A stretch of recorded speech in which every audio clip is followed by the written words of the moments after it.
కీర్తనలో ఉన్న 5 వచనాల సారాంశం ఒకటే. దీనికి స్తుతి అర్పణ కీర్తన అని రాశాడు పైన. అంటే ప్రతి మానవుణ్ణి కూడా దేవుడే సృజిస్తున్నాడని, తాను సృజించిన దేవుడిని ప్రతి మానవుడు కూడా ఘనపరిచేవాడుగా ఉండాలని, అప్పుడే దేవుడు వారిని బలపరుస్తారని, గనులుగా చేస్తారని ఈ కీర్తన భాగంలో 5 వచనాల సారాంశం అదండి. స్తోత్రం చెబుదామా? లోకములో మనిషిగా పుట్టిన ప్రతి మానవుడు దేవుణ్ణి ఘనపరచాలి. ఎందుకంటే ప్రతి మానవుడు దేవుని వల్లే సృజించబడుతున్నాడు. ఆయనే అందరినీ ఒకరి నుంచి అనేక మందిని ఇలా పుట్టిస్తూ ఉన్నవాడు ఆయనే. కనుక ప్రతి మానవుడు దేవుని ఘనపరచాలి. అది వేళ దేవుని ఘనపరచడం అంటే ఏమిటో చాలామందికి అర్థం కావట్లా. దేవుని నమ్ముకోని వారికి తెలియట్లేదు, నమ్ముకున్న వారికి తెలియట్లేదు. అసలు దేవుని ఘనపరచడం అంటే ఏమిటో ఈ కీర్తన భాగం మనకి చాలా తేటగా బోధిస్తుందండి. మనం ఆరాధిస్తున్న దేవుడు, ఆయన మనల్ని సృజించిన దేవుడు, ఆయన పరిపూర్ణుడు. కనుక పూర్ణ హృదయముతో ఆయనను సేవించే వారంగా ఉండడమే ప్రభువుని గణపరచడం అని వాక్యం చెప్తుందండి. దేవుడు పరిపూర్ణుడు కనుక పూర్ణ హృదయంతో ఎవరైతే ఆయన్ని సేవిస్తారో వారిని బట్టే దేవుడు గణపరచబడతాడు. అటువంటి వారినే దేవుడు బలపరుస్తాడు, గనులుగా చేస్తాడని ఈ కీర్తన భాగం మనకి చాలా తేటగా బోధిస్తుంది. కనుక మనం ఒక విషయాన్ని గుర్తించాలి. మనం ఆరాధిస్తున్న దేవుడు పరిపూర్ణుడు. ఆయనే సమస్త సృష్టికి కారణభూతుడు. పరిపూర్ణుడు అనగా ఏ లోపము లేనివాడైనా, పరిపూర్ణుడైన దేవుడైన అటువంటి దేవుణ్ణి మనం సేవిస్తున్నాం. పూర్ణ హృదయముతో సేవిస్తే ఆయనను మనం ఘనపరిచిన వారం అవుతాం అని కీర్తన మనకు తెలియజేస్తుందండి. కనుక పూర్ణ హృదయంతో ఆయన సేవిస్తున్నామా అనేది మనం ప్రతి ఒక్కరూ ఆలోచించుకోవాలి. పూర్ణ హృదయముతో ఆయన్ని సేవించడం అనేది నేర్చుకుంటే ఆ దేవదేవుడు గణపరచబడతాడు. తద్వారా ఆ దేవుడు మనల్ని గనులుగా చేస్తాడు. స్తోత్రం చెబుదామా? అటువంటి ఆశీర్వాదం మనందరం పొందాలనే దేవుని యొక్క సంకల్పం. మోషే ధర్మశాస్త్రములో మోషే ద్వారా దేవుడిచ్చిన ధర్మశాస్త్రం ఒకటి ఉంది. అందులో 10 ఆజ్ఞలే ఉన్నాయి. మోషే ఆనాడు ఇశ్రాయేలు ప్రజలకు ఇచ్చిన ధర్మశాస్త్రం ఉంది. అందులో 5 పుస్తకాలు ఉన్నాయి. నిర్గమా నుంచి ద్వితీయోపదేశ కాండం వరకు ఉన్నటువంటి 5 పుస్తకాలే మోషే ధర్మశాస్త్రం అని రాశారు. స్తోత్రం చెబుదామండి. ద్వితీయోపదేశ కాండం వరకు ఉన్నవి మోషే ధర్మశాస్త్రము అని రాస్తున్నాడు. ద్వితీయోపదేశ కాండం వరకు. అటువంటి ద్వితీయోపదేశ కాండంలో ఒక మాట ఉందండి. దయతో చదువుకుని ముందుకు వెళ్ళిపోదాం. ద్వితీయోపదేశ కాండం ఒకసారి చూడండి. మోషే ధర్మశాస్త్రంలో చివరి గ్రంథం ద్వితీయోపదేశ కాండం 10వ అధ్యాయం 12వ వచనం చదువు సహాయం చేస్తారా? 12 నుండి. కాబట్టి ఇశ్రాయేలు మీరు దేవుడైన యెహోవాకు భయపడి ఆయన మార్గములన్నిటిలో నడుచుచు ఆయనను ప్రేమించి మీ దేవుడైన యెహోవాను మీ పూర్ణ మనస్సుతోను పూర్ణ ఆత్మతోను సేవించి మీ మేలు కొరకు నేడు నేను మీకు ఆజ్ఞాపించు యెహోవా ఆజ్ఞలను కట్టడలను అనుసరించి నడుచుకుందు అని మాట కాక, మీ దేవుడైన యెహోవా నిన్ను మరి ఏమడుగుచున్నాడు చూడుము. ఆకాశము మహాకాశము భూమియు అందున్నదంతయు నీ దేవుడైన యెహోవావే. దేవుని స్తోత్రం చెల్లిస్తారా? హల్లెలూయా. దేవుడు కోరుకునేది ఒకటండి, మనల నుంచి పూర్ణ హృదయంతో ఆయనను సేవించడం. మన పూర్ణ హృదయంతో దేవుణ్ణి సేవించాలని దేవుడు ప్రతి మానవుణ్ణి కోరుకుంటున్నాడు. వీళ్ళ లోకంలో దేవుణ్ణి సేవించేవారు అనేక మంది ఉన్నారు. ఇంచుమించు లోకములో ఉన్నవారందరూ దేవుణ్ణి సేవించేవారే. అందులో కొందరు నాస్తికులు ఉన్నారు, కానీ వారు కూడా దేవుణ్ణి స్మరించకుండా వారు ఉండలేరు. దేవుని స్తోత్రం చెల్లించండి. అయితే బైబిల్ అంటుంది, దేవుడు లేడు అనేవారు బుద్ధిహీనులు అని రాయబడి ఉంది. కనుక అయితే ఇంచుమించు అనేక మంది ఈనాడు దేవుని సేవించేవారు ఉన్నారు. వారు ఏ నామములో సేవించినా, ఏ రూపములో సేవించినా దేవుణ్ణి సేవించేవారు లోకములో ఉన్నారు, అనేక మంది ఉన్నారు. ఇంచుమించు లోకమంతా ఆయన సేవిస్తున్న వారే. అయితే దేవుణ్ణి సేవించేవారు పూర్ణ హృదయముతో సేవించేవారు ఉండాలని దేవుడు కోరుకుంటున్నాడు. హల్లెలూయా. పూర్ణ హృదయముతో దేవుని సేవించకపోతే దేవుడు నీ భక్తిని అంగీకరించడు. నువ్వు చేసే భక్తి ద్వారా దేవుని నామం ఘనపరచబడదు. దానిని బట్టి దేవుడు నిన్ను ఘనపరచడు, బలపరచడని లేఖనాలు చెబుతున్నాయి. ఈవేళ చూడండి, ఎక్కడ చూసినా క్రైస్తవులైనా క్రైస్తవేతరులైనా ఏ మతస్థులైనా కానీ వీళ్ళ దేవునికి భక్తి చేస్తున్నారు. దాన్నే దేవుని సేవించడం అంటారు, దేవుణ్ణి ఆరాధించడం అంటారు. అయితే వారిని అడగండి, ఎవరిని అడిగినా పూర్ణ హృదయంతో దేవుణ్ణి సేవించగలుగుతున్నారా? పూర్ణ ఆత్మతో దేవుణ్ణి సేవించగలుగుతున్నారా అంటే ఎవరు కూడా సరైన జవాబు ఇవ్వలేరు. ఎందుకంటే ఎవరు పూర్ణ హృదయంతో దేవుణ్ణి సేవించేవారు లోకములో లేనే లేరు. దేవునికి స్తోత్రం. ఎందుకొరకు లేరు అంటే బైబిలే చెప్తుంది దానికి జవాబు. ఇర్మియా గ్రంథం 17వ అధ్యాయం 9-10 వచనాలు చదవండి దయతో. ఇర్మియా గ్రంథం 17వ అధ్యాయం 9-10 వచనాలు. హృదయము అన్నిటికంటే మోసకరమైనది, అది ఘోరమైన వ్యాధి కలది. దానిని గ్రహించగలవాడెవడు? ఒకని ప్రవర్తనను బట్టి. నాకు వినపట్లేదమ్మ ఇక్కడికి.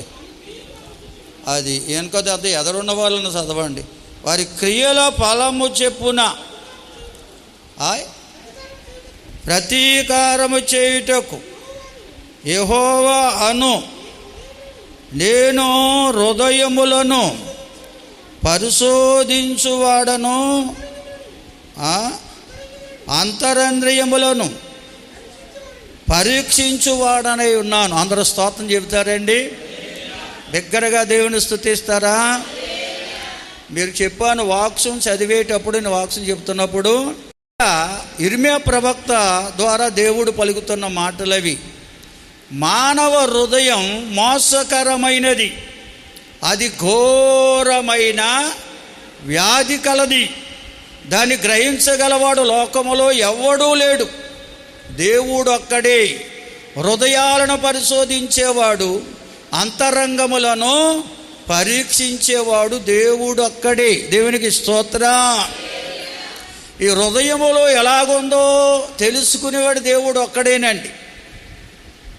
మన హృదయములు ఏముందో మన ప్రక్కనున్న వారికి తెలియదు. భార్య హృదయములు ఏముందో భర్తకు తెలియదు, భర్త హృదయములు ఏముందో భార్యకు తెలియదు. పిల్లల హృదయములు ఏముందో తల్లిదండ్రులకు తెలియదు, తల్లిదండ్రుల హృదయంలో ఏముందో పిల్లలకు తెలియదు. అలాగే ఒకని హృదయములో ఉన్నది వేరొకరికి తెలియదు, అది దేవునికే తెలుసు. అందరు హృదయములను ఆయన ఎరిగినవాడు. దేవునికి స్తోత్రం. మన హృదయాలు పరిశీలించేవాడు ఆయనే, మన అంతరంద్రియాలను పరీక్షించేవాడు కూడా ఆయనే. నోవహు దినాల్లో దేవదేవుడు నోవహుతో మాట్లాడుతూ ఓ మాట పలికాడు. ఆదికాండం 6వ అధ్యాయం ఒకసారి చదువుతారా? 6వ అధ్యాయం 5వ వచనం చదివితే, అంటే మానవ హృదయాన్ని పరిశీలించేవాడు ఎవరు? దేవుడే. మన హృదయములో దాగి ఉన్న అన్ని విషయాలు దేవునికి తెలుసు. అందుకంటాడు, దేవునికంట రహస్యం అనేది ఏదియో మరుగుగా ఉండదటండి. మనలో దాగి ఉన్న ప్రతీదీ దేవునికి తెలుసండి. స్తోత్రం చెబుదామా? మన హృదయములో తలంపు పుట్టకముందే ఆయన ఎరిగిన దేవుడు. కనుక అంత గొప్ప దేవుణ్ణి మనం సేవిస్తున్నాం. కనుక మనము దేవుణ్ణి పూర్ణ హృదయముతో ఎందుకు సేవించలేకపోతున్నాడు మానవుడు అంటే, మానవ హృదయం చెడిపోయింది. మానవ హృదయం చెడిపోయింది. ఆదిలోనే ఏదేను తోటలో ఆది మానవులైన ఆదామవ్వలు దేవుని ఆజ్ఞ అతిక్రమించి ఆ తినకూడని వృక్షఫలం తిన్న దినమున వారిలోనికి చెడుగు ప్రవేశించింది. ఆ చెడుగే మానవ హృదయాన్ని చెరిపేసింది, మానవ హృదయాన్ని మోసకరంగా మార్చేసింది, ఘోరమైన వ్యాధితో నింపేసింది. హల్లెలూయా. ఈ మానవ హృదయం చెడిపోయింది కనుక లోకాసులతో నింపబడి, మానవ హృదయం చెడిపోయింది కనుక మానవుడు పూర్ణ హృదయంతో దేవుని సేవించలేకపోతున్న కారణం లోకాసులు అనేవి మానవ హృదయములో స్థిరపడిపోయాయి. స్తోత్రం చెబుదామండి. లోకాసులే మానవ హృదయాన్ని చెరిపేశాయి, మోసకరముగా మార్చేశాయి, ఘోరమైన వ్యాధితో నింపేశాయి. అందుకనే ప్రియులారా, మానవ హృదయములోంచి వచ్చే ప్రతీదీ కూడా చెడుగానే ఉంది.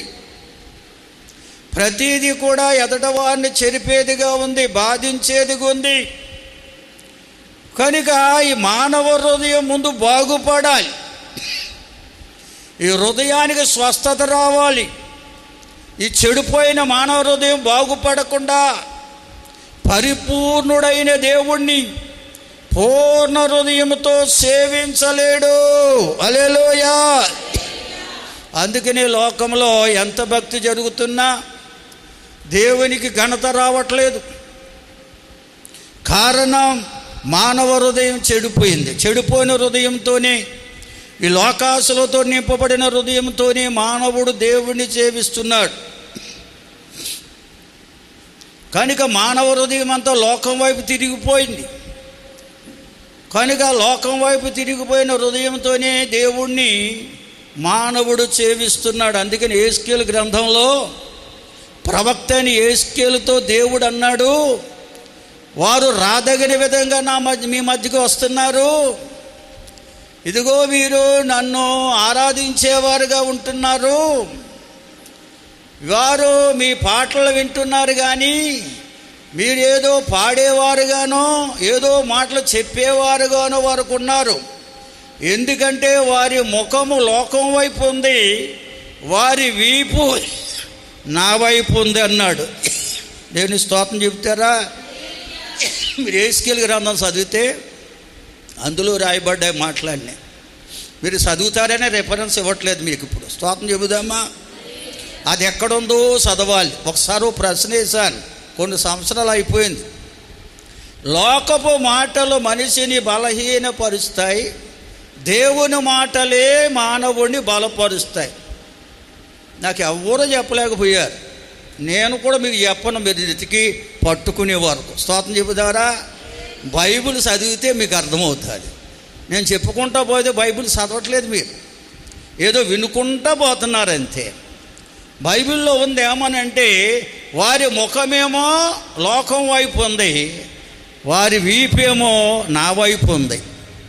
అంటే మా లోకాసులతో నింపబడి మానవుడు దేవుణ్ణి పూజిస్తున్నాడు, సేవిస్తున్నాడు, ఆరాధిస్తున్నాడు. కనుక మానవ హృదయం బాగుపడాలి. మానవుడు తన ముఖమును దేవుని వైపు త్రిప్పబడాలంటే మానవ హృదయం బాగుపడాలి. ఆ మానవ హృదయంలో ఉన్న ఘోరమైన వ్యాధి తొలగిపోవాలి. అదే లోకాసులు అంటే. ఆ లోకాసులే మానవ హృదయాన్ని మోసంతో నింపేశాయి. దేవుని స్తోత్రం చెల్లించారా? మనం సృజించిన దేవుని వైపు చూడకుండా, ఆ దేవుణ్ణి పూర్ణ హృదయంతో సేవించకుండా, ఆ దేవుడి నామాన్ని ఘనపరచకుండా, ఆ దేవుడిచ్చే ఘనతను పొందకుండా మానవుడిని ఆటంకపరిచేవి మన హృదయములో ఉన్నటువంటి లోకాశలే. ఈ లోకాశల నుంచి మానవుడిని విడిపించాలని దేవుని ఉద్దేశం. అందుకే పూర్వకాలము నుండి, అంటే మానవుడు ఆ హృదయాన్ని పాడు చేసుకున్నంత రాని రోజు నుంచి, మానవ హృదయములో చెడుగు ప్రవేశించిన నాటి నుండి కూడా ఆ దేవదేవుడు మానవులతో మాట్లాడుతూనే ఉన్నాడు. ఎందుకంటే ఆయన మాట విని ఎవరైతే ఆయన వైపు తిరిగి ఆయనకి అప్పగించుకుంటారో వారి హృదయాన్ని బాగు చేయాలని దేవుని ఉద్దేశం. దేవునికి స్తోత్రం. అందుకే దేవుడు ఆది పూర్వకాలం నుంచి మాట్లాడుతూనే ఉన్నాడు. నానా సమయాల్లో నానా రీతిలుగా ప్రవక్తల ద్వారా కూడా మన పితరులతో మాట్లాడిన దేవుడు ఈ దినముల అంతమందు కుమారుని ద్వారా మనతో మాట్లాడుచున్నాడని వాక్యం చెప్తుంది. స్తోత్రం చెప్తారా? కనుక దేవుని మాట విని ఆ దేవుని వైపు తిరిగి దేవునికి అప్పగించుకుంటే మన హృదయములో ఎంతగా చెడిపోయినా కానీ, ఎటువంటి ఘోరమైన వ్యాధి మన హృదయములో ఉన్నా కానీ, దేవదేవుడు తన వాక్యమును మన హృదయములోనికి పంపించి మన హృదయాన్ని బాగు చేస్తాడు. హల్లెలూయా. ఎందుకంటే ఆయన వాక్యము అగ్ని అయి ఉన్నది. ఆయన వాక్యం మన హృదయములోకి ఎప్పుడైతే వస్తుందో అప్పుడే మన హృదయములో ఉన్నటువంటి ఘోరమైన వ్యాధి నుంచి స్వస్థత పొందుకుంటాం. ఆ లోకాసులు కాల్చివేయబడతాయి. దేవుణ్ణి నమ్ముకున్న పిల్లలు దేవుని వైపే చూస్తారు కానీ లోకం వైపు చూడరండి. మన లోకం వైపు మనసు పెట్టుకుని దేవుని సన్నిధికి వస్తే దేవునికి వీపును చూపిస్తున్నాం, లోకం వైపు ఏమో మనసు పెట్టుకుని లోకం వైపు చూస్తున్నాం. చాలామంది చూడండి మందిరానికి వస్తారు కానీ వారి మనసంతా లోకంలో తిరుగులాడుతూనే ఉంటారు. దేవుని స్తోత్రం చెబుదామా? ఎందుకంటే దేవుని బిడ్డల హృదయాలు పాడు చేయాలని వేళ దేవుడిని ఎరగిన వారు చాలామంది ఆదివారాలే పెట్టుకుంటున్నారు. పెళ్ళిళ్ళు ఆదివారాలే, ఫంక్షన్లు ఆదివారాలే, వారి ఇంట్లో కార్యక్రమాలన్నీ ఆదివారం పెట్టుకుంటున్నారు. ఎందుకు పెట్టుకున్నారంటే దేవుని బిడ్డలు మనసులు మళ్ళించాలి. ఎందుకంటే వీరి మనసంతా దేవుని వైపు ఉండదు కానీ లోకం వైపు ఉంటుంది. కనుక దేవుని మందిరానికంటే ఆ కార్యాలే గొప్పవిగా ఎంచి మందిరాలన్నా ఎగ్గొడతారు కానీ ఆ కార్యాన్ని మాత్రమో ఆబ్సెంట్ అవ్వరు. ఎట్టి పరిస్థితుల్లోనూ మంచిగా తయారు వెళ్ళిపోవాలి, ఆ ఆనందంలో పాలు పొందాలి అని వారు ఆశిస్తూ పరుగులు తీస్తారు. స్తోత్రం చెల్లిస్తారు. అందరూ బిగ్గరగా దేవుని స్తుతిస్తారా? హల్లెలూయా. కనుక ఈనాడు చాలామంది ముఖాలు ఎక్కడుంటాయంటే లోకం వైపే. అనగా వారి మనసంతా లోకంలో తిరిగిలాడుతుంటారు కనుక వారు దేవుని వైపు తిరగలేరు. కారణం అంటే లోకాశలు అనేవి వారి లోకం వైపే చూపిస్తాయి. స్తోత్రం చెబుదామండి. కనుక ప్రభు సెలవిస్తున్నాడు, యెహెజ్కేలు గ్రంథంలోనే చెప్పాడు, ఇదిగో వారి హృదయాలు నేను బాగు చేస్తాను, వారి రాతి గుండెని తీసివేసి వారిలో మాంసపు హృదయాన్ని ఉంచిస్తాను, క్రొత్త మనసు వారికి దయచేస్తానని దేవుడు యెహెజ్కేలు ప్రవక్త ద్వారా ఆనాడు ఇశ్రాయేలు ప్రజలకు చెప్పాడు. చదవండి యెహెజ్కేలు గ్రంథం 36వ అధ్యాయం 26వ వచనం. కనుక దేవుడు ఎప్పుడో వాగ్దానం ఇచ్చాడు, ప్రవక్తల ద్వారా తెలియజేశాడు. మీరు నా మాట విని నా వైపు తిరిగి నా సన్నిధికి వచ్చి నాకు అప్పగించుకుంటే మీ హృదయాన్ని నేను బాగు చేస్తాను. హల్లెలూయా. ఎంత ఘోరమైన వ్యాధి మీ హృదయములో ఉన్నా ఆ హృదయాన్ని నేను బాగు చేస్తాను. మీలో ఉన్న రాతి గుండెని తీసివేసి మాంసపు హృదయాన్ని ఇస్తాను. మీలో నా ఆత్మ నుంచి నా విధులను కట్టడలను అనుసరించి వారిగా చేస్తానన్నాడు. దేవునికి స్తోత్రం చెబుదామండి. మన మనసు మారకుండా దైవ సన్నిధి సహవాసాన్ని విడిచిపెట్టకుండా అనుసరించలేమండి. కనుక చాలామంది చూడండి, పాస్టర్ గారు ఇప్పుడు ఇలాగే చెబుతాడు. మరి గ్రామంలో జరిగే కార్యాలు, మా గ్రామంలో కొన్ని కట్టడలు ఉన్నాయి. ఇంట్లో ఉన్న వారందరూ కూడా కంపల్సరీ ఏ కార్యం జరిగినా గ్రామంలో, అంటే వేళ గ్రామం అనే కాకుండా ఒక ప్రాంతం కదండి. ఇక్కడ సిద్ధార్థ నగర్, మన ఊరికి వస్తే సిద్ధార్థ నగర్ ఉంది, అశోక్ నగర్ ఉంది, బాబా నగర్ ఉంది. 3 నగర్లు ఉన్నాయి. మధ్యలో రామ్జీ కాలనీ ఒకటి ఉంది. ఈ కాలనీ రామ్జీ కాలనీ అంటే 4 అన్నమాట. నగర్లో 3, కాలనీ 1. స్తోత్రం చెబుదామా. అంటే ఈ రామ్జీ నగర్ వాళ్ళు అశోక్ నగర్ ఒకటిగానే ఉంటుంది. ఎందుకంటే ఇక్కడ ఏదైనా జరిగినా వారికి పెద్ద ఒకరి కనుక ఆ కార్యక్రమంలో వీళ్ళందరూ పాలు పొందాలి. బాబానగర్లో ఈరోజు వివాహం ఉంది. వాడు నిన్న వచ్చి పెళ్ళి కొడుకు తండ్రి వచ్చి, బావగారు వర్షం రాకుండా ప్రార్థన చేయండి అన్నాడు. నేనన్నా వర్షాకాలం పెళ్ళి పెట్టుకున్నావురా, మండుటెన్నల్లోనే వర్షం కురిసేస్తుంది కనుక దేవుని వైపు తిరుగు, దేవుడు కార్యం చేస్తాడన్నా. నవ్వుకుంటూ వెళ్ళిపోయాడు. స్తోత్రం చెల్లిందాం అందరూ, దేవుని స్తుతిందామండి. కనుక మన దేవుని శోధించకూడదు. కనుక బైబిల్ చెప్తుంది, మనం దేవునికి అప్పగించుకుంటే మన హృదయాన్ని దేవుడు బాగు చేస్తాడు. లోకాసులతో నింపబడిన మన హృదయాన్ని, ఆ లోకాసులే మన హృదయాన్ని కఠినపరుస్తాయండి. ఎందుకంటే గ్రామ కట్టడి కంటే దైవ సన్నిధి పెద్ద గొప్పది కాదు అనిపిస్తుంది హృదయం కఠినం అయిపోతే. అందుకని వీళ్ళ ఆదివారం మందిరానికి వెళ్ళాలని తెలుసు, కానీ ఆ మందిరానికంటే ఆ కార్యానికే వెళ్ళాలని వాడు తీర్మానం చేసుకుంటారు. ఎందుకు హృదయం కఠినమైపోద్ది అన్నమాట. ఎందుకంటే వారు మనకు వచ్చారు, మన వాళ్ళకి వెళ్ళకపోతే ఎలాగా. మన ఇక్కడ కార్యక్రమాలు ఎలా ఉంటాయని మనకు తెలుసండి. మనలో ఉన్న కార్యక్రమాలు ఎలా ఉంటాయంటే, ఏదన్నా పెళ్ళంటే నీ హృదయం బాగుపడలేదు, నువ్వు ప్రభుని నమ్ముకున్నావు కానీ ప్రభుకి అప్పగించుకోలేదు నీవు. అందుకే ప్రభు నీ హృదయాన్ని బాగు చేయలేదు. దేవుని స్తోత్రం. ప్రభుని నమ్ముకుంటే సరిపోదు, ప్రభుకి అప్పగించుకుంటే ఆయన మన హృదయాన్ని బాగు చేస్తాడు. ఎలాగంటే తన వాక్కును పంపించి, తన వాక్సాన్ని మన హృదయంలోనికి పంపించి, అప్పగించుకున్న వారి హృదయములు పంపించి వారి హృదయాలు బాగు చేస్తాడు. హల్లెలూయా. మనకు నూతన హృదయాన్ని ప్రవిస్తే, మాంసపు హృదయాన్ని దేవుడు మనకిస్తే, కొత్త మనసును మనకిస్తే, దేవుని సన్నిధి కంటే ఏది ఎక్కువగా మనం ఎంచం. స్తోత్రం చెల్లిస్తారా? ఎందుకంటే నేను దేవుని సన్నిధిలో ఎట్టి పరిస్థితులు ఉండాలి.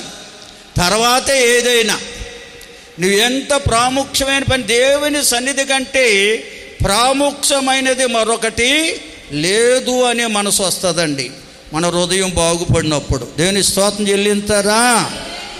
అందుకనే సామెతలు 23:26 ఉంటుంది అన్నమాట.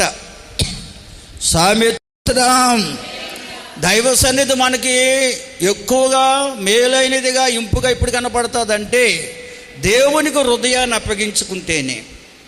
దేవుని నమ్ముకున్న నీవు నేను మనం దేవునికి హృదయాన్ని అప్పగించుకుంటేనే దేవుడు మన హృదయాన్ని బాగు చేస్తాడు.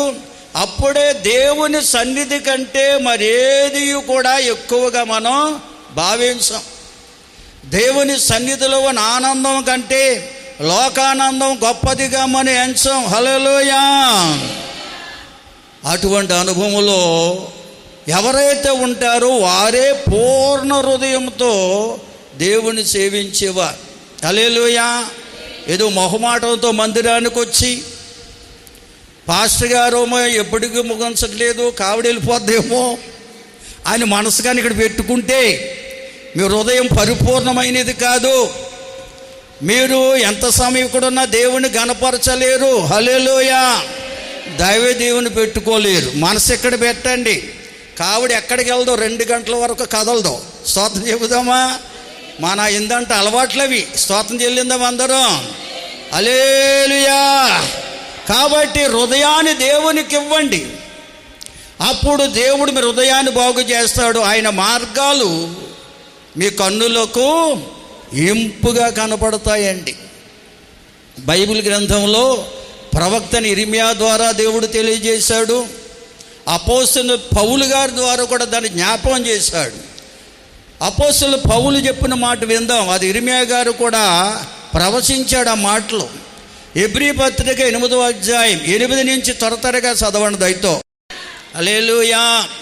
క్రీస్తు పూర్వం దేవుని ప్రజలు అనబడి ఇశ్రాయేలుతో దేవుడు ధర్మశాస్త్రాన్ని ఇచ్చాడు.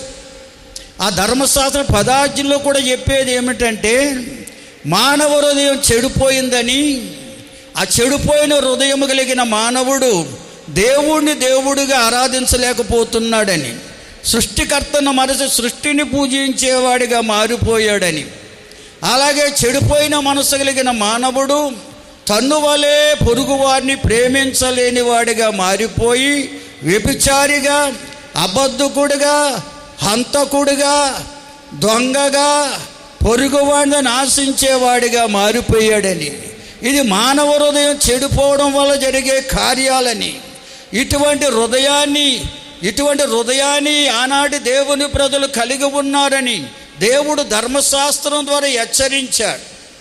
హెచ్చరికను వారు తెలుసుకున్నారు, కానీ ఆ హృదయాన్ని బాగు చేసే దేవుడికి మాత్రం అప్పగించుకోలేదు వారు. దేవుని స్తోత్రం. ఆ హృదయాన్ని దేవుడికి అప్పగించుకోలేదు వారు.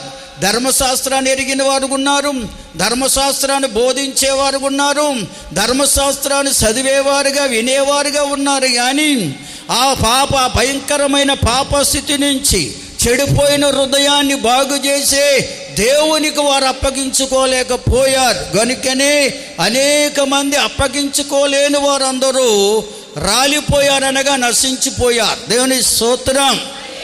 ఆ విధముగా ఎవరు నశించిపోకూడదని దేవదేవుడు ఈ క్రొత్త నిబంధన ధర్మశాస్త్రాన్ని మానవ హృదయాలు రాయడానికి ఇష్టపడ్డాడండి. హల్లెలూయా.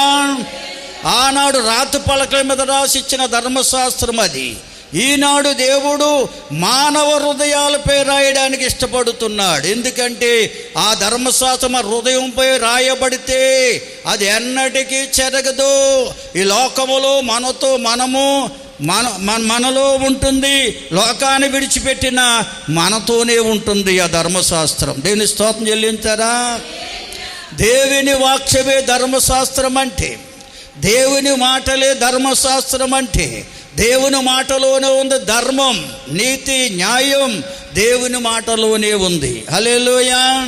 కనుక అటువంటి దేవుని మాటలు క్రీస్తు యేసు ద్వారా ఈ క్రీస్తు శకంలో దేవదేవుడు వినిపిస్తున్నప్పుడు ఎవరైతే తన హృదయాన్ని దేవుడికి అప్పగించుకుంటారో వారి హృదయాల మీద ఆత్మస్వరూపుకున్న దేవుడు వారి హృదయాల మీద మాటలన్నీ కూడా రాస్తాడు, ముద్రిస్తాడు, నాటుతాడు, విత్తుతాడని రాస్తారు. దేవుని స్తోత్రం చెల్లిందామండి. అప్పగించుకుంటే చాలు. దేవా, నీ మాటలు మీ దాసుల నోట నుంచి మాట్లాడుతున్నప్పుడు ఆ మాటలు నా హృదయములో ముద్రించండి అని నువ్వు అప్పగించుకుంటే మనతో ఉన్న పరిశుద్ధాత్ముడు మన హృదయం మీద మాటలన్నీ ముద్రిస్తాడు. దేవుని స్తోత్రం. మన హృదయములో ముద్రించబడితే ఆ మాటలు ఎవరూ చెరపలేరండి.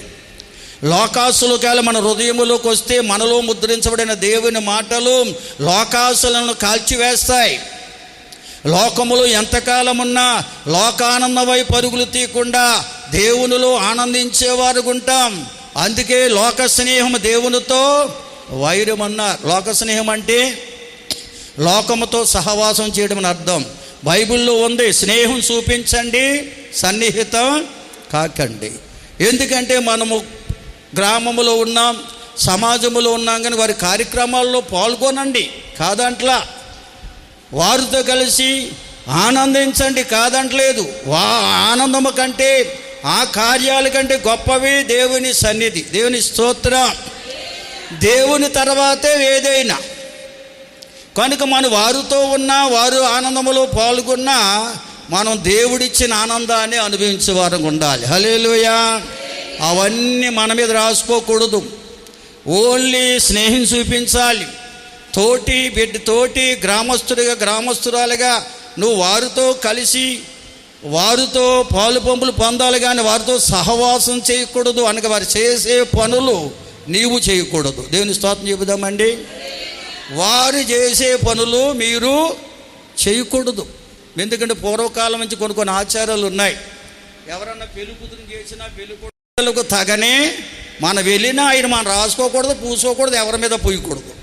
మన వాళ్ళు అన్నీ కలిసిపోతున్నారండి. వీళ్ళే అన్నీ కలిపేస్తున్నారు, వీళ్ళే అన్నీ చేసేస్తున్నారు. నువ్వు అక్కవరకే వెళ్ళంతే, అంతవరకే. వాళ్ళ పనుల్లో నువ్వు పాల్గొనకూడదు. వారి పనుల్లో నువ్వు వెళ్తావు అంతవరకే. స్నేహం చూపించంతే, సన్నిహితం కాకొద్దు. వారితో కలిసిపోయి ఆ పనుల్లో నువ్వు కూడా మిళితమైపోతే దానివల్ల నీ హృదయము బాగుపడలేదని గుర్తించాలి. నీ హృదయం చెడిపోతేనే ఆ పనులు చేస్తావు. అది దేవుని దృష్టిలో చెడ్డవి ఆ పనులు. దేవుని స్తోత్రం చెల్లించండి. అందరూ బిగ్గరగా దేవుని స్తుతించండి. అది పెళ్ళే కావచ్చు, దినమే కావచ్చు, ఏ కార్యమే కావచ్చు. లోక సంబంధ కార్యాల్లో మన స్నేహం చూపించండి, వెళ్ళండి, కనపడండి వారితో, అంతవరకే పని. వారు చేసే పనుల్లో మనం మిళితం అవ్వకూడదు. దేవుని స్తోత్రం. ఎందుకంటే క్రైస్తవులు అంటేనే నాజీరు చేయబడిన వారు. ఎందుకంటే హృదయాన్ని శుద్ధీకరించబడిన వారు, దేవుని కొరకు ప్రతిష్ఠించుకున్నవారు. కనుక వారికి ప్రత్యేకమైన జనాంగం అండి. లోకంతో మిళితమైపోయి లోకములో ఉన్నా కానీ స్నేహం చూపించండి, సన్నిహితం కాకూడదని చెప్తుంది వాక్యం. స్తోత్రం చెల్లించండి. అందరూ బిగ్గరగా స్తోత్రం చెబుదామా. మేము స్థలాల్లో పెళ్ళికొడు చేసి వెళ్ళినప్పుడు వారు మమ్మల్ని చూసి బాధపడతారు. అక్కడ వాళ్ళు ఉన్నవారు అందరూ, మన క్రైస్తవులు బాధపడతారు. ఈ పాటగారు ఎప్పుడు వెళ్ళిపోతాడా, ఎప్పుడు మనము ఇవన్నీ వేసేసుకుందామా. అక్కడ మేము చాలా చోట్ల వింటుంటాం, పాటగారు ఉన్నాడు. ఒక్కొక్కరు అంటారు, ఏమంటారులే పాటగారు అంటారు. వాళ్ళు పొల్లాలి, మేమెందుకు అంటాం. వాళ్ళు ఇల్లే బురదవుతుంది. స్తోత్రం చెల్లించండి అందరూ. కనుక గమనించాలి, మన దేవుని బిడ్డలమైన మనము దేవునితోనే సహవాసం చేయాలి. దేవుల్లో ఉన్న ఆనందాన్ని అనుభవించాలి, కానీ లోకానందాన్ని ఆస్వాదించే వారంగా ఉండకూడదు. హల్లెలూయా. నిజంగా నువ్వు దేవునికి అప్పగించుకున్న బిడ్డవైతే, దేవుడు తన వాక్యాలను హృదయం మీద రాసి ఉంటే, ఆ వాక్యమే నిన్ను నడిపిస్తుంది. ఎక్కడికి వెళ్ళాలో, ఎక్కడికి వెళ్ళకూడదో, ఏం చేయాలో, ఏం చేయకూడదో వాక్యమే మనల్ని నడిపించేదండి. అందుకే దావీదు భక్తుడు అన్నాడు, నీ వాక్యము నా పాదములకు దీపము, నా మార్గమునకు వెలుగై ఉన్నదన్నాడు. దావీదు భక్తుడు హృదయములో దేవుని వాక్యం ఎప్పుడైతే ముద్రించబడిందో అప్పుడు ఆ మాట చెప్పగలిగాడు, నీ వాక్యము నా పాదాలకి దీపం, అంటగా నన్ను నడిపించేది అదే, నా మార్గానికి వెలుగు. నేను ఎక్కడికి వెళ్ళాలో, ఏం చేయాలో, ఏం చేయకూడదో చెప్పేది నీ వాక్యమే. అటువంటి దేవుని వాక్యం హృదయంలో ముద్రించబడాలంటే మనం ఆయనకు అప్పగించుకుంటేనే పరిశుద్ధాత్ముడు మన హృదయములో ఆ మాటలు ముద్రిస్తాడు. హల్లెలూయా. మీకు అర్థం అవ్వడానికి అపోస్తుల కార్యాల్లో 16వ అధ్యాయం 14లో ఒక భక్తురాలు ఉంది చూడండి. 14వ వచనం, ఆమెది తురత్తైరా పట్టణం. ఆ పట్టణము నుంచి ఒక నది దాటి ఫిలిపియా పట్టణానికి వచ్చింది. ఓదారంగు పొడి అమ్మనాకి. ఓదారంగు పొడి అనేది చాలా విలువైన సుగంధ ద్రవ్యం. దేవుని స్తోత్రం.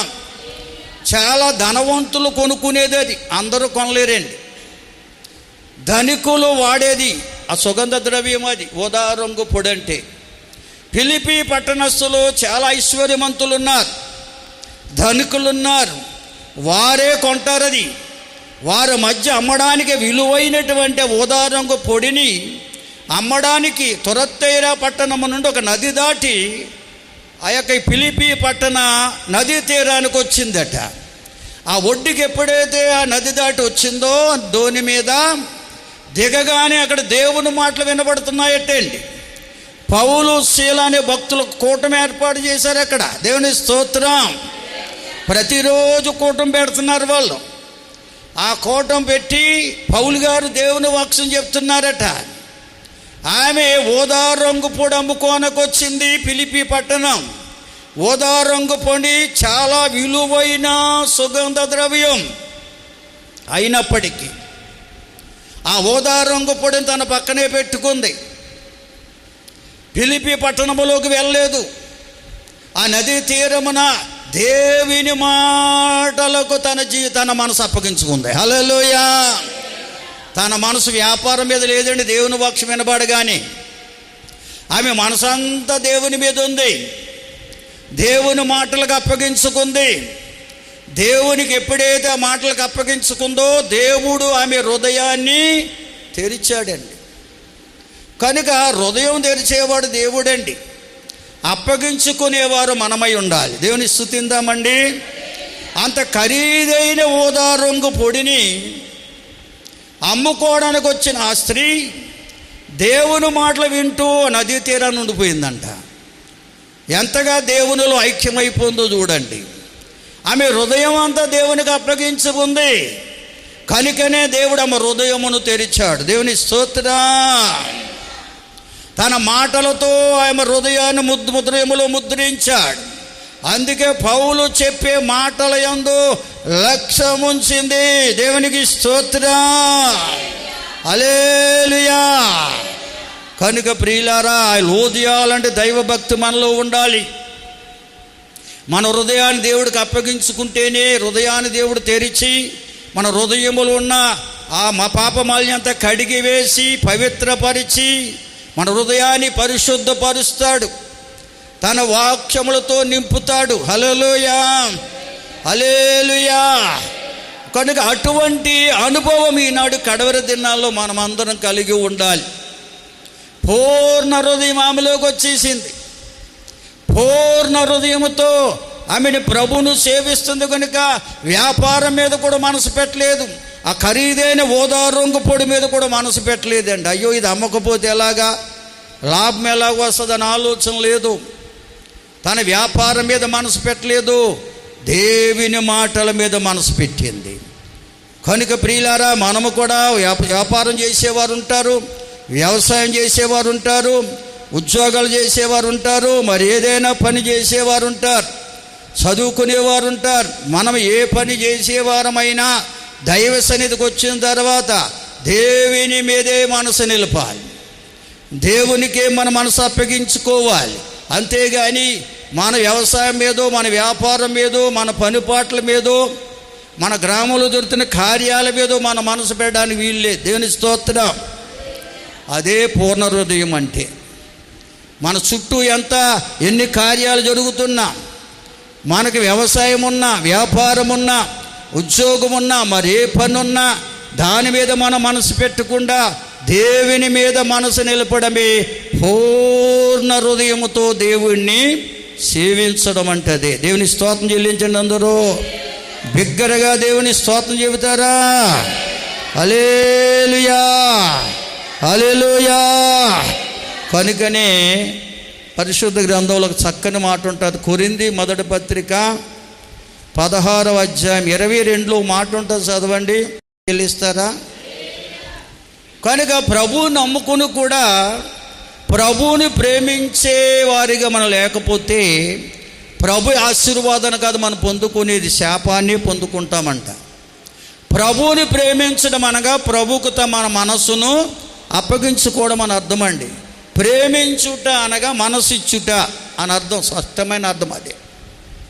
ప్రేమించుట అనగా మనసు ఇచ్చుట. మన మనసు ప్రభుకు అప్పగించుకుంటేనే మనం దీవించబడతాం.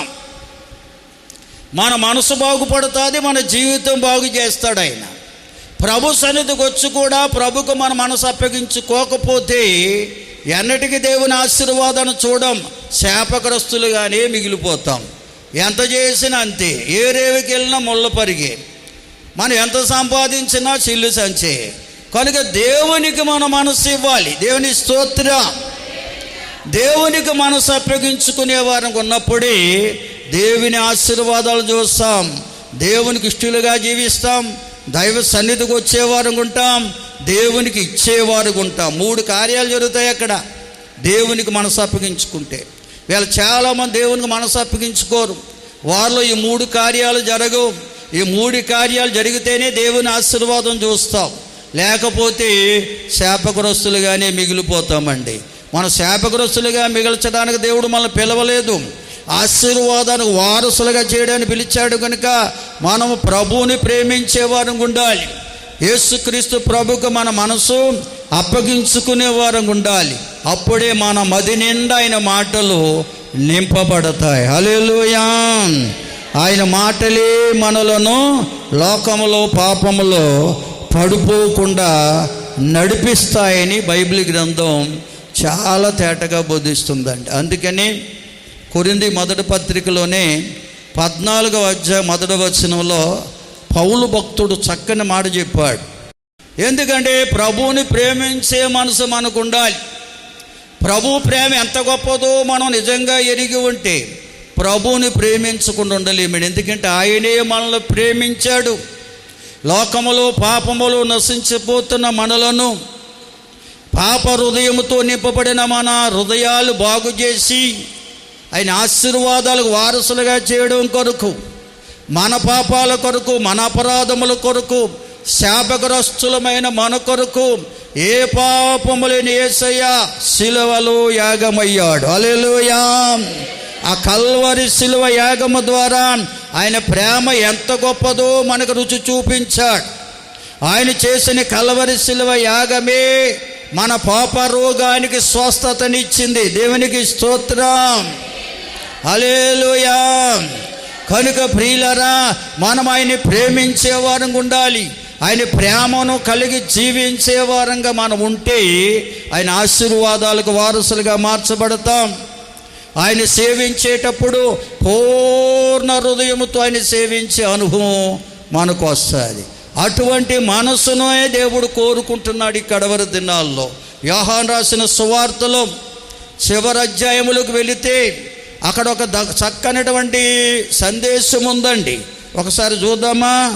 ఒక్కసారి చదవండి దయతో.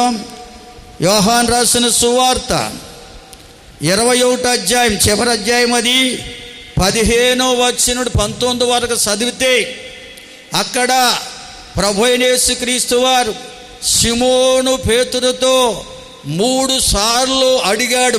మూడు సార్లు అడిగాడు సిమోను పేతుర్ని. ప్రశ్నలకు 3 సార్లు అదే ప్రశ్న వేశాడు ప్రభు. ఈ 3 సార్లు ప్రశ్నకు ఒకే జవాబు ఇచ్చాడు ఆయన. నేను నిన్ను ప్రేమిస్తున్నానో లేదో నీకే తెలుసు. స్తోత్రం చెల్లిందామండి. ఎందుకు ప్రభువు సిమోను పేతురుని అంతగా 3 సార్లు గుచ్చుకుచ్చి ఆ ప్రశ్న వేశాడంటే, యేసు ప్రభు మరణించి తిరిగి లేచిన తరువాత ఈ సిమోను పేతురు కూడా తిరిగి లేచిన ప్రభుని కల్లారా చూశాడు. ఆయన మాటలు అప్పటికే 3 సార్లు, ఆయన 2 సార్లు ప్రత్యక్షమై శిష్యులందరితో మాట్లాడాడు. అందులో ఒకడు తోమా మాత్రం లేడు. మిగిలిన వారందరూ యేసుని కల్లారా చూశాడు. మరణం గెలిచి తిరిగి లేచిన తర్వాత, సమాధికి తిరిగి లేచిన తర్వాత 2 పర్యాయాలు దర్శనమిచ్చినప్పుడు వారు యేసుని చూశారు. మొదటిసారి తోమా లేడు, రెండోసారి ఉన్నాడు. అయితే వీరందరూ కూడా తిరిగి లేచిన, మరణం గెలిచి తిరిగి లేచిన యేసుని కల్లారా చూసిన వాళ్ళే, చెవులారైన మాటలు విన్నవారే. అయితే పేతురు వారి కుటుంబంలో వచ్చిన కష్టాన్ని కొదువును బట్టి యేసును మరచి తన యొక్క వృత్తి మీద మనసు పెట్టాడంట. తన వదిలిపెట్టిన వృత్తి మీద, తనకు తెలిసిన వృత్తి మీద, తాను నేర్చుకున్న వృత్తి మీద మనసు పెట్టి ఆ వృత్తి ద్వారా కుటుంబాన్ని పోషించుకున్న ఆశతో వలలను తీసి వేటకు వెళ్ళడానికి సిద్ధపడి తనకు ఎదురైనటువంటి యేసయ్య శిష్యుల్లో మరి కొందరిని, ఇదిగో నేను చేపలు పెట్టడానికి వెళ్తున్నాను, మీలో ఎవరైనా వస్తే రండి అంటే చెప్పుకుంటూ వెళ్ళాడంట. అక్కడ సుమారు 90 వెళ్ళినట్టుగా రాయబడిన చరిత్రలో. దేవుని స్తోత్రం చెబుదామండి. కనమ ముగ్గురు ఎక్కడున్నారో మనకు తెలదు, స్తోత్రం చెబుదామా. అయితే దానికి పేతురే మూలకారకుడు. యేసు వైపు చూడకుండా, యేసయ్యకు మొరపెట్టకుండా, మరణము గడిచి తిరిగి లేచిన యేసయ్యను చూసి కూడా, యేసయ్య మాటలు విని కూడా, ఆయన ఆత్మస్వరూపిగా మాతో ఉన్నాడని గుర్తెరగకుండా లోకం వైపు చూశాడు పేతురు. లోకం వైపు చూడడమే కాదు, తనతో కలిసి కొందరు శిష్యులను కూడా లోకం వైపు నడిపించాడు. దేవుని స్తోత్రం చెబుదామండి. లోకం వైపు నడిపించాడండి, లోక కార్యాల వైపు నడిపించాడండి. అందుకే పేతురుని ప్రత్యేకంగా వారందరికీ దూరముగా తీసుకెళ్ళి ముమ్మారు అడిగాడు ప్రభు. హల్లెలూయా. ఎందుకంటే పేతురు తన తప్పును గ్రహించాడు, పశ్చాత్తాపడ్డాడు. ప్రభువుని ప్రేమించవలసిన పేతురు లోకాన్ని ప్రేమించాడు. అందుకనే ప్రభువు ముమ్మారు అడిగాడు ఆయన. ఈవేళ కూడా చాలామంది ప్రభువుని నమ్ముకుని ప్రభు సన్నిధిలో ఆరాధన జరుగుతున్నప్పుడు చాలామంది ఆరాధనకు రాకుండా దైవ సన్నిధిని విడిచిపెట్టి లోక పనుపాట్లకు వెళ్ళిపోతున్నారు. వారి వెళ్ళడమే కాకుండా ప్రభు నమ్ముకున్న వారిని తనతో కూడా ఈడ్చుకుపోతున్నారు చాలామంది. నేను వెళ్ళట్లేదు కదా, నువ్వు వెళ్ళకపోతే మాత్రం ఏమొచ్చింది, వచ్చేవారం వెళ్దాములని చెప్పేసి ఆదివారమే పని పెట్టుకుంటారండి వీళ్ళు. దైవ సన్నిధిలో గడపవలసిన సమయాల్లోనే ఆ దినమనే పనులు పెట్టుకొని వారు దైవ సన్నిధిని ఎగ్గొడతారు. వారితో కలిసి కొంతమందిని ఆయన సన్నిధికి వచ్చేవారిని ఆ పనులకు తీసుకుపోతారు. వీళ్ళందరూ కూడా సిమోను పేతురు లాంటి వారే. అటువంటి వారితో దేవుడు మాట్లాడుతున్నాడు. నువ్వు నన్ను ప్రేమించుచున్నావా? హల్లెలూయా. నిజంగా నువ్వు నన్ను ప్రేమిస్తే నాకు అప్పగించుకునేవాడుగా ఉంటావు. ఎందుకని నేను సమస్తము చేయగల దేవుడండి. ఆయనకు అసాధ్యం అంటే ఏమీ లేదు. మన పాపాల కొరకు ప్రాణం పెట్టినవాడు ఆయన. మరణించి తిరిగి లేచి ఆత్మస్వరూపిగా మన మధ్యనే సంచరిస్తూ మన ప్రతి అవసరత తీర్చడానికి సిద్ధంగా ఉన్నాడు. రోమాపత్రిక 8:31 చదివితే ఉంది అక్కడ. మన మీద ఎవరైనా నిందలేస్తే నిందలు తొలగించడానికి, నీతిమంతులుగా తీర్చడానికి, లోకములో పాపములో పడిపోతున్నప్పుడు గద్దించి బుద్ధి చెప్పి లేవనెత్తి నడిపించడానికి, మన కోసం మరణించి తిరిగి లేచిన ప్రభు తండ్రి కుడిపాసన ఆశీనుడై మన కొరకే నిత్యము తండ్రికి విజ్ఞాపనము కూడా చేస్తాడు. ఎంత ప్రేమమయుడు చూడండి. అటువంటి ప్రేమ నుండి మనల్ని ఎవరూ ఎడబాపలేరు. ఎప్పుడంటే ఆయనకు అప్పగించుకుంటే, నువ్వు ఆయనకు అప్పగించుకుంటే, ఆయన మాటలతో నీ హృదయం నింపబడితే, లోకములో శ్రమ వచ్చినా, కష్టం వచ్చినా, కరువు వచ్చినా, ఖడ్గం వచ్చినా, ఉపద్రవం వచ్చినా, ఎంత అర్జెంట్ అయిన పనులున్నా వాటికంటే ప్రాముఖ్యంగా దైవ సన్నిధిని ఆశ్రయిస్తావు. వారే పూర్ణ హృదయంతో దేవుణ్ణి సేవించేవారంటే, వారే దేవుణ్ణి ఘనపరిచేవారంటే, వారినే దేవుడు బలపరుస్తాడు, వారినే ఆయన గనులుగా ఎంచుతాడు. దేవునికి స్తోత్రం చెబుదామండి. హల్లెలూయా, హల్లెలూయా. చివరికి ఒక మాట చదువుకుని ప్రార్థనలోకి వెళ్దాం. మార్కు రాసిన సువార్త ఒకసారి చదవండి. మార్కు రాసిన సువార్త 12వ అధ్యాయం 28వ వచనం చదవండి. అండి, యేసు ప్రభు భూలోకానికి వచ్చింది ప్రతి మానవుని హృదయాన్ని పరిపూర్ణమైన హృదయంగా మార్చడానికి. హృదయములో దాగి ఉన్న లోకాసులు తొలగించి హృదయాన్ని స్వస్థపరిచి పూర్ణ హృదయముతో, పూర్ణాత్మతో, పూర్ణ బలముతో, పూర్ణ వివేకముతో దేవుణ్ణి ప్రేమించేవారిగా చేసి ఆ దేవుణ్ణి గణపరిచేవారికి మానవులు చేయాలని, దేవుడిచ్చే ఆశీర్వాదాలు ఈ మానవాళికి ఇవ్వాలని ప్రభు లోకానికి వచ్చారు. అదే విషయాన్ని ఇక్కడ ఒక శాస్త్రి ప్రభువుని అడుగుతున్నప్పుడు ఆయన ధర్మశాస్త్రంలో దాగి ఉన్న 2 ఆజ్ఞలు చూపిస్తున్నాడు. మొదటి ఆజ్ఞ, నీ పూర్ణ హృదయముతో, పూర్ణాత్మతో, పూర్ణ బలముతో, పూర్ణ వివేకముతో నీ దేవుడని యెహోవాను ప్రేమించాలి.